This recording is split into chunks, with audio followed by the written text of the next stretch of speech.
जनाको जिज्ञासा थियो च्याउको डल्ला पछि चाहिँ फेरि रियुज गर्न सकिन्छ कि सकिँदैन भनेर आज मैले त्यसैको उदाहरण तपाईहरु सामु लिएर आएको छु।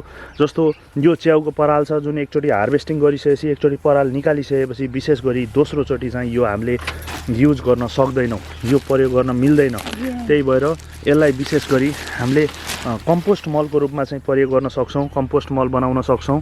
र त्यति मात्र नभएर तपाईहरुले यसको युज गर्ने भनेको कुनै पनि सब्जीहरु तरकारीहरु लगाउनु भएको छ भने तरकारीहरु लगाएको छ भने तरकारीहरुमा पनि युज गर्न सकिन्छ।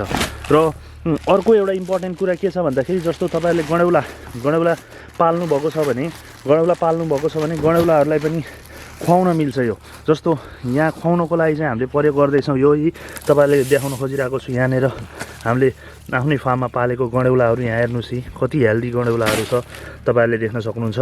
यो गणेउलालाई एक नम्बर आहार भनेर भन्ने गर्छ।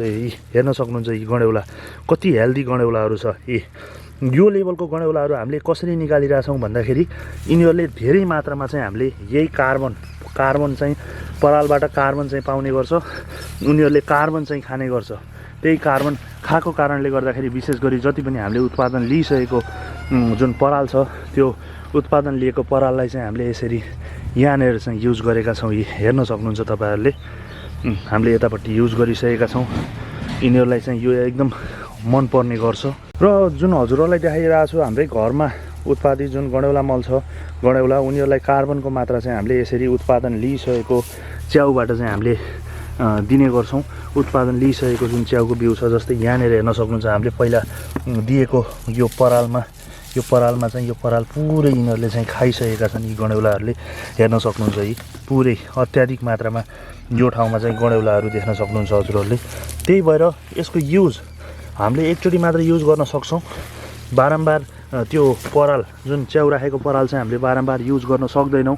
त्यही भएर एकचोटी उत्पादन लिइसकेपछि अर्कोचोटी चाहिँ हामीले त्यसलाई बनाउने भनेको कम्पोस्ट मल हो अथवा गणेउलाको लागि खानको लागि पनि हामीले दिन सक्छौं।